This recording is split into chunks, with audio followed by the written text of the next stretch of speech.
رايحين مكان في المتحف المصري الكبير محدش يعرف عنه حاجة. سيدة، هو في مكان في المتحف المصري الكبير محدش يعرفه؟ اهلا بيكم في مشاوير مع رعد وحاتم. انت تقريبا محتاج تروح 3-4 مرات علشان تغطي كل الحاجات اللي موجودة في المتحف، وكل مرة بنروح بنكتشف حاجة جديدة. طيب وانتوا ماشيين هتلاقوا علامات شبه كده، هتقولكوا على مكان الكيفز.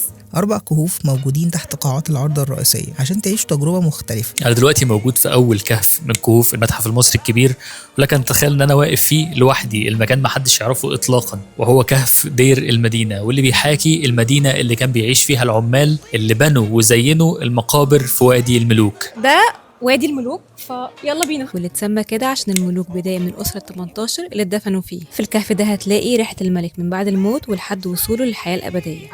ده كهف من الكهوف اللي موجودة في المتحف المصري الكبير، يعني حاجة تحت الأرض. الكهف ده المدن الغارقة، اسكندرية، في مدينة كاملة غرقانة تحت المايه في اسكندرية. هرقليون في أبو قير، دي اللي بيطلع منها أغلب الآثار دلوقتي. الإسكندر الأكبر هو اللي أسس اسكندرية. بس يعني أنا حاسس إن أنا مش محتاج أتكلم كتير قوي، يعني عشان اسكندرية في القلب جامد.